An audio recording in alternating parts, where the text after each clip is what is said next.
in the MECO and in this dense place of potential, do we also have the potential in there? Do we think, is that place, that object, as a, let's consider it a computer, the ability to reflect and the ability to project?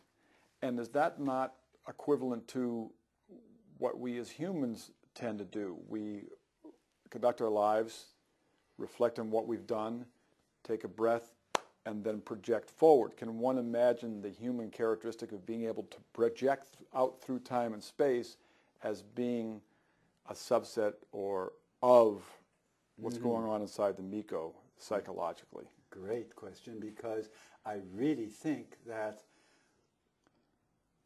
the apparatus you're looking for is actually located in your brain.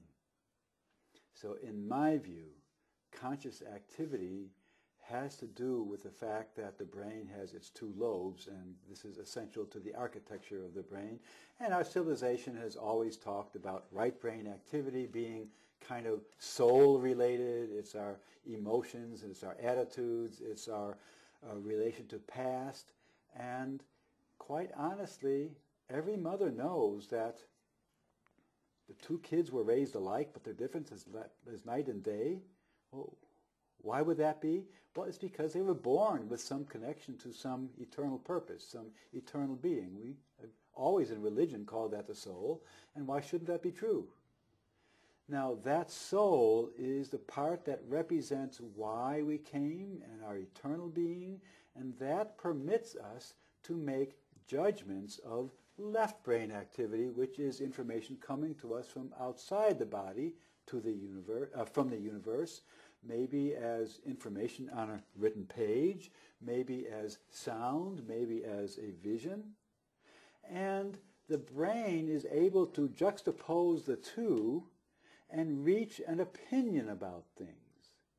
Notice that when information comes to you like, it's a sunny day today, the sky is bright, your right brain is like to say, I'm always happy on bright sunny days, and therefore I now decide that putting these two facts together, I'm happy. So that goes back out to your brain, out to your soul, and is also left in your brain, and now that says something that creates your emotional state. So that's how the brain is processing information, by comparing right brain influences from soul, left brain influences from the outside, and the brain juxtaposing those creates an opinion.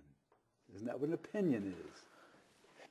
So, one can imagine that psychic phenomena, somebody who is legitimately psychic, may be able to pick up on the symbols that are going on, symbolic functions that are going on inside your brain, and what the MECO or whatever is trying to suggest to you that might be opportunities that it is creating within the holographic universe that you might want to take advantage of. And then it's your choice whether to buy into that or not. That's correct. You see, I said before, and now repeat, don't forget that the universe seems to have been given a purpose by cosmic intelligence in the creative act. It seems like the universe is on a program to develop life and sustain it and spread it and enhance it. That seems to be the nature and purpose of the universe. It's for life to emerge and to prosper. Now, we have free will. So isn't it interesting that the universe was made in such a way that it has a driving purpose, and yet it manufactured free will entities to interact with that, and it seems that the purpose of that is for those free will entities to come to admire and to appreciate the purpose of its creator. So in some ways, I can see this mostly as a creation whose purpose and intent is to magnify its creator. In a sense, a theologian might say, we create God in this way. So, also one can imagine that the symbolic nature of how the brain relates to this information coming in would be perhaps naturally processed and appreciated in dream states or certain meditative states. In an inner sense, the more inward we go, the more we can naturally assimilate that data and appreciate it on some level. The outer ego seems, as is dealing with three-dimensional reality and just getting by in this world, seems to have more trouble moment to moment connecting with that. Can you see a time where those connections are going to be stronger?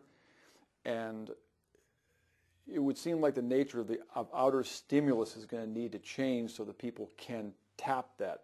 How people relate to the commercial interests and influences and social peer pressures and so forth would have to change in order for people to get back in tune with that much more purely. Would that be accurate? Yes, absolutely yes. And I'd like to do some speculating here because I'm far from an expert on dreams. However, I can see in the structure of the universe how dreams form a very important function for us. Again, with these ideas of the quantum hologram character of the universe, information transfer, I can imagine that in the dream state, the mind is primarily left brain resonating with outside influences of the universe, but the part of comparing that with soul information that causes judgments to be made, that seems to get temporarily suspended or shut down. In other words, it seems to me that the dream state is where the mind is allowed to just wander through recollections of the day's events, superimposed upon old information that's been laying around that the mind easily tunes into now, and that mixed into whatever something might be projected into your mind by some sentient beings, if they can do such a thing, that's apparently just being processed by the mind without the judgmental aspect entering the picture. And so you don't have a sense of making judgments, accepting or rejecting. You just play with ideas, play with thoughts, play with images, play with stuff that the mind is in resonance with. That's my concept of what the dream state is. I think it benefits the individual because it allows the living organism to blow off steam in some ways. It allows it to just process stuff with no concern, to just freely process and clear itself out if necessary.